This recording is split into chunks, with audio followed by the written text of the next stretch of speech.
Bismillahirrahmanirrahim. My name is Dr. Fakhriyat. You are watching our YouTube channel Medicos Fever. Today we will discuss about the kidney hormone functions, renal system, its part 6. Firstly, we will discuss about the erythropoietin. By the name represent, erythro mean RBCs and the poietins mean production. Production of the RBCs. It is a hormone which is mainly produce RBCs. It is released by the kidney.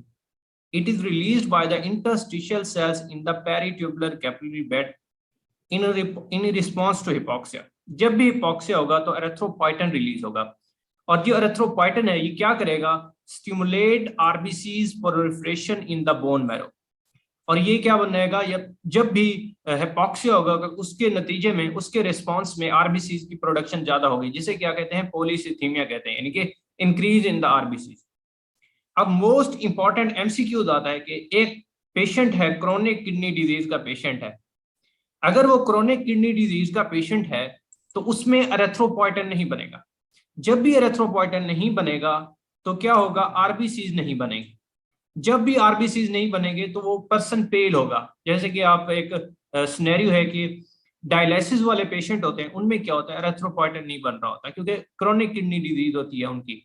तो जब भी erythropoietin नहीं बनेगा तो वो पेल नजर आएंगे. जो भी डायलिसिस वाले पेशेंट है आपको अक्सर पेल नजर आएंगे. The next hormone is the calciferol. अब जो कैल्सीफिरोल या कैल्सीट्राइयोल है या विटामिन D3 है, वो क्या करता है, पीसीटी कन्वर्ट्स. अब इसमें क्या है, कैल्सीडाइयोल 25 हाइड्रोक्सिल D3 और ये किस में कन्वर्ट कर देता है, 125 OH2 एंड D3, यानी कि कैल्सीडाइयोल. अब जो कैल्सीडाइयोल है इसका नेम रिप्रेजेंट कर रहा है कि इसके ऊपर ओल represent with that of the hydroxyl group and di mean 2 hydroxyl group attached. And on the next way, parathyroid hormone increases the alpha hydroxylase activity. Next hydroxyl group is added, then convert into the calcitriol, means of the 3 hydroxyl group. Tri mean 3, एक पहले यहाँ पे 2 थे, अब और एक hydroxyl group attach हो गया तो 3 बन गए. इसको कहेंगे कैल्सीट्राइओल, द मोस्ट इंपॉर्टेंट. अब ये इसका फंक्शन क्या है कि ये इसकी जो एक्टिव फॉर्म है कैल्सीट्राइयोल है, इसकी एक्टिव फॉर्म कैल्सीट्राइयोल है, विटामिन D3 है. ये क्या करेगा, increases calcium absorption in the small bowel, यानी कि ये जो जीआईटी सिस्टम है उसमें कैल्शियम की एब्जॉर्प्शन करा देगा. Other is the prostaglandin. Prostaglandin mainly produce as a parakinetic secretion and the vasodilator afferent arterioles. जब भी एफरेंट आर्टरियोल की वेसोडाइलेशन होगी तो रीनल ब्लड फ्लो इंक्रीज हो जाएगा. रीनल ब्लड फ्लो इंक्रीज हो जाएगा. अब in case NSAIDs non steroidal anti inflammatory drugs, अब ये क्या करती हैं, मेनली प्रोस्टाग्लैंडिन की सिंथेसिस नहीं होने देती. जब भी प्रोस्टाग्लैंडिन की सिंथेसिस नहीं होगी, block the renal protective prostaglandin. अब मेनली प्रोस्टाग्लैंडिन क्या कर रहा है, रीनल प्रोटेक्टिव मैकेनिज्म इफेक्ट कर रहा होता है. तो अगर constriction of the efferent arteriole हो गई तो जीएफआर कम हो जाएगा. That may results in the acute kidney injury. Normal क्या हो रहा होता है, जब भी रीनल ब्लड फ्लो इंक्रीज हो रहा होता है तो जीएफआर भी इंक्रीज हो रहा होता है और किडनी प्रॉपर काम कर रहा होता है. जब भी कोई हम एनसेड देंगे, जैसे डिक्लोफेनिक सोडियम दे दी या डिक्लोफेनिक पोटाशियम है, ये दोनों एनसेड्स हैं, ये क्या करेंगे, प्रोटेक्टिव प्रोस्टाग्लैंडिन को डिक्रीज कर देंगे, जिसकी वजह से जीएफआर डिक्रीज हो जाएगा और एक्यूट किडनी इंजरी होगी. That is the most important. Other is the dopamine. What is the function of the dopamine? Dopamine is mainly secreted by the PCT, proximal convoluted tubules, and promotes natriuresis because it is the mainly important.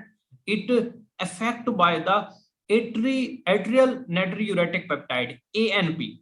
These mainly this is not so much important, but dopamine has effect on the promotes on the natriuresis. Natriuresis का क्या मतलब है कि ये sodium को भी release करा देता है और वाटर को भी रिलीज करा देता है. नेट्री यानी कि सोडियम एंड यूरेसिस मैंने यूरिन एक्सक्रीशन, यानी कि बहुत ज्यादा सोडियम एक्सक्रीट आउट करा देता है और ये तब प्रोड्यूस होता है जब ब्लड प्रेशर ज्यादा होता है. क्योंकि हमें सोडियम रिलीज कराना होता है ब्लड प्रेशर। अब द मोस्ट इंपॉर्टेंट ये है कि hormones acting on the kidney, वही बात होगी जो एट्रियल नाइट्रोयूरेटिक पेप्टाइड है, ये कब प्रोड्यूस होता है? ये तब होता है जब ब्लड प्रेशर ज्यादा हो।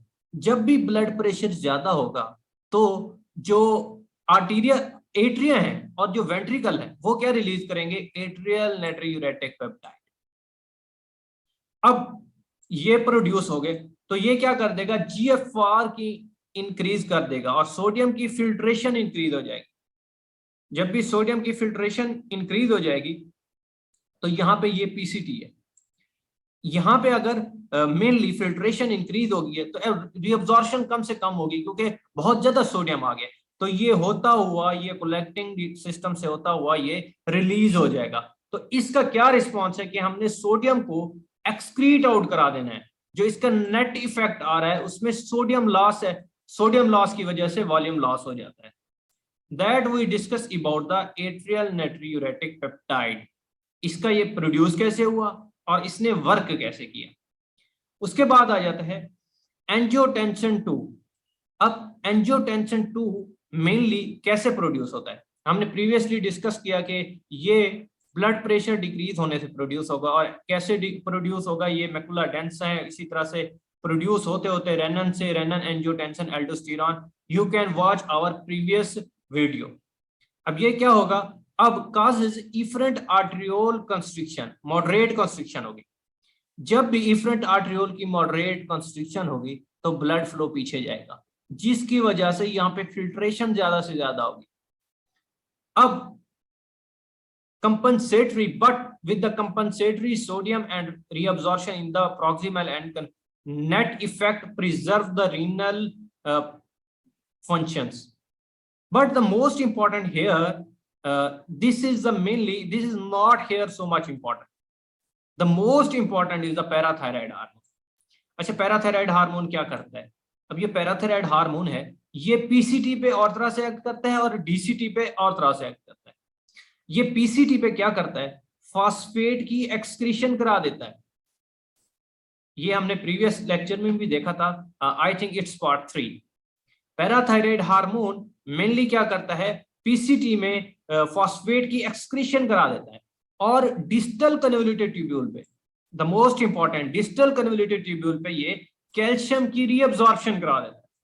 तो दो एमसीक्यूज आते हैं कि parathyroid hormone increases the secretion of the PO4 3- and increases the absorption of calcium ion. That is the most important about the parathyroid hormone. Then the most important we are discussing with is the aldosterone. अब aldosterone क्या करेगा? ये principal cells के ऊपर भी act करता है और इंटरकलेटेड सेल्स के ऊपर भी एक्ट करता है। अब एल्डोस्टेरॉन का फंक्शन क्या होता है? Aldosterone mainly secreted in response to decrease blood volume. जब ब्लड वॉल्यूम डिक्रीज है तो हमें चाहिए कि ब्लड वॉल्यूम कैसे इंक्रीज होगा? अगर सोडियम आ गया, क्योंकि सोडियम की वाटर अट्रैक्टिंग पावर होती है। तो एल्डोस्टेरॉन का फंक्शन सेम क्या होगा कि ये सोडियम की रीअब्जॉर्प्शन कराएगा और पोटाशियम की सिक्रीशन कराएगा। और ये दूसरा रहता है अल्फा इंटरकलेटेड सेल्स पे भी एक्ट करता है और हाइड्रोजन की सिक्रीशन करा देता है। This is the most important. ये यहाँ पे I want to discuss with you is that कि ये हाइड्रोजन की सिक्रीशन भी कराता है। द मोस्ट इंपॉर्टेंट एल्डोस्टेरॉन का इफेक्ट है वो सोडियम की रीअब्जॉर्प्शन है, reabsorption of the sodium ion. इसके बाद आ जाता है एडीएच। एडीएच कैसे रिलीज होता है? पोस्टीरियर पिट्यूटरी ग्लैंड से प्रोड्यूस होता है और मेनली ये कैसे सिक्रीट होता है? जब प्लाज्मा ऑस्मोलैरिटी ज्यादा हो और ब्लड वॉल्यूम ज्यादा हो, कम हो।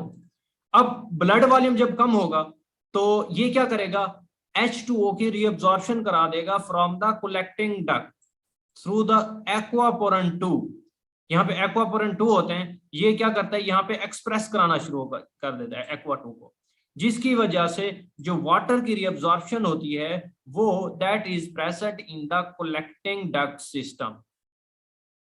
And that we all discuss about the ADH and atrial natriuretic peptide, then the aldosterone, then the parathyroid. Little bit most important, there are some of the clinical features and there are some functions. अब एक और है कि potassium shift कैसे होता है। अब potassium shift के क्या मतलब है, जब सेल के अंदर चला जाएगा तो बाहर कम हो जाएगा, तो that can lead to the hypokalemia. अगर पोटाशियम सेल के अंदर चला गया तो बाहर कम हो जाएगा, बाहर कम हो गए तो हाइपो है। अगर वो बाहर ज्यादा आ गया तो ये काज कर देगा हाइपरकैलेमिया, सिंपल सी बात। अब ये कब रिलीज होगा, जब शिफ्ट होगा, जब क्या होगी, हाइपोऑस्मोलैरिटी, यानी कि ऑस्मोलैरिटी उसकी कम है। दूसरा, in case of the alkalosis, and number third is the insulin. अब इंसुलिन का फंक्शन आप जानते हैं कि इंसुलिन क्या करती है, sodium potassium ATPase activity increase करा देती है, जिसकी वजह से ग्लूकोज की जो होती है ब्रेक डाउन होती है वो ज्यादा से ज्यादा होती है। अब यहाँ पे देखें, जो इंसुलिन है वो क्या कर रही है, सोडियम पोटेशियम एटीपीएज एक्टिविटी कर रही है, यानी कि 3 सोडियम बाहर जा रहे हैं सेल से, 2 पोटेशियम इनवर्ड आ रहे हैं। जब भी 2 पोटेशियम इनवर्ड आ रहे हैं तो बाहर जो पोटेशियम होंगे वो कम हो जाएंगे, क्योंकि बाहर से अंदर आ रहे हैं।